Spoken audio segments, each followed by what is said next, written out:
Hello and welcome to a little bit of a different video, not one I've really done before, and a change to what I said I was going to do, which is my first review video. I'm doing this because of the new sets that came out yesterday when I'm recording this, and I decided I'd like to pick a couple of them up and see what they're like. So first of all, in this video, we have got the 76382 Hogwarts Moment Transfiguration class. Now, this is one of 4 similar sets that have all been released on the 1st of January, each one with a different classroom and a different house, and all of them featuring this new book design, which is very interesting, and I thought I'd pick one up and just see what it's like. So we will open up the box and see what we get inside. So inside the box we get 2 numbered bags, a loose plate, 1 instruction manual, not too many stickers, but some of them are quite large, and then 2 of these big, what would they be, modified tiles with the bars on the side, one of which is beautifully printed with the cover of the book on it there, the other one which is blank, which will be the back cover. I'm not sure if these are completely new for the Harry Potter sets. There were similar ones used in Disney books that came out over the last couple of years. Feel free to correct me if I'm wrong. Okay, we'll get to building this and then I'll give you my thoughts.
And there we have it. That was my first ever speed build, so I hope it went well. We'll only work it out when we get to actually editing the video together.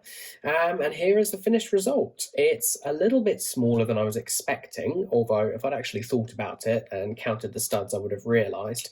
But the finished thing it is really, really lovely. It is such a cute little idea. As I said before, they're not the first. It's not the first line within Lego to actually attempt something like this, but I think they've done it really, really well. Almost sad that I didn't get all 4 of them so I can put them together, and they do connect together as is shown on the box. But before we take a closer look at that, I think we'll have a look at the minifigures. So we'll get to the 2 more basic ones out of the way first. So first of all, we've got Ron Weasley, who is almost exactly the same as the ones we've got in previous sets, such as the Great Hall set. The only difference is the new torso, which he shares with Hermione, and pretty much the only difference between that and the old one is the badge, which harkens back to some of the older Harry Potter minifigures. It's still very, very similar, and I think it looks really good. Like I said, he shares that torso with Hermione, who is also exactly the same as we've seen in previous sets. Same face print, same hairpiece, which looks really good. And Ron does come with Scabbers the Rat as well, who is unprinted as he is in the Great Hall set, and not with a little bit of tiny printing on the head as he is in the Series 1 collectible minifigures. But the star figure of the set, and the main reason I chose this one out of all the different Hogwarts Moment sets, is Professor Mcgonagall. And there are two reasons for that. One is the use of the skirt or dress piece for her, finally. And the other one is the brilliant new hair hat combo, which looks absolutely fantastic. The only option before them was really to use that old wizard's hat, which was created probably back in the 90s or maybe even the 80s for the wizards in the castle theme. And the new one is absolutely fantastic. It's got the hair molded into it as well, which looks fantastic. It's interesting that they went for I think it's a dark tan colour rather than a grey, just as a point of comparison. Here is the Professor McGonagall from the Great Hall set. What I've done here is just replaced her black hat that she was wearing with a grey bun. And you can see the details are quite similar on the two robes, almost identical.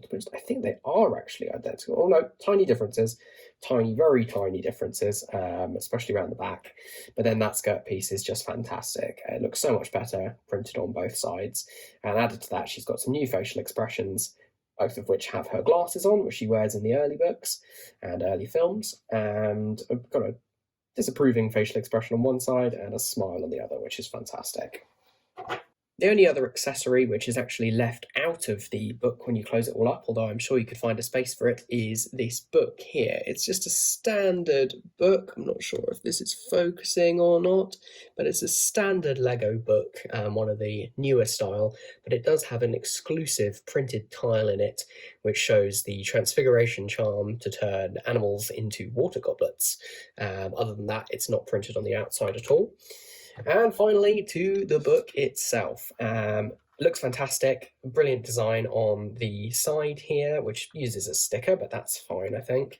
The front is mercifully printed, because I can't imagine what would that, putting a huge sticker like that on would be a bit of a nightmare, and you'd only get one shot at it, and that wouldn't be fun.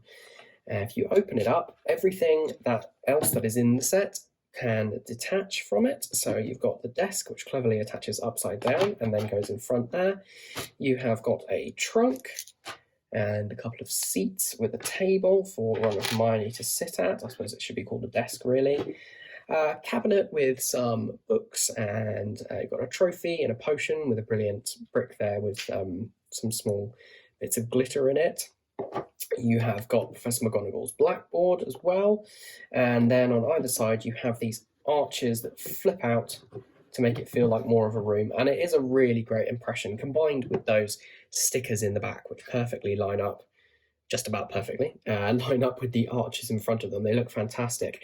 The only details that I've missed off here, and those are intentional, were the small Gryffindor banner stickers, which go on these red elements at the end, here and here. And also there are some portraits which go on these inverted plates or tiles along the back here. The reason for that is that as soon as I saw them, I knew I wanted to use them in a future mock build. And for the moment, I thought I would leave them off there because I'm probably going to go on regular tiles, and I didn't want to have to remove them and put them back on again. So to sum up, it was a great little build. Everything went together very easily. A lot of what you're paying for is those big book pieces, and they are really, really good quality. But obviously there's a lot more plastic goes into one of those pieces than into a 1x1 tile. So the price, I got this at I think is full retail price. A little bit expensive. It was $27.99. I would have liked to have seen it possibly nearer the 20 end than the 30. So if you can get it on sale, that'd be great, especially if you want to collect all 4 of those. But at the price it is, I think that's reasonable, with 3 minifigures, not including this Professor McGonagall here, 3 minifigures and Scabbers the Rat, along with all the accessories. I think it is a good little set, and definitely something interesting to buy. If you're curious about it, then it's definitely worth picking up. Thank you very much for watching. That's my first time I've actually attempted a review, so please let me know what you think about it and whether you'd like to see any more of these in the future. If you've liked the video, then you can give it a like below, and please subscribe to my channel for future videos to do with Lego and Lego Harry Potter. Thank you.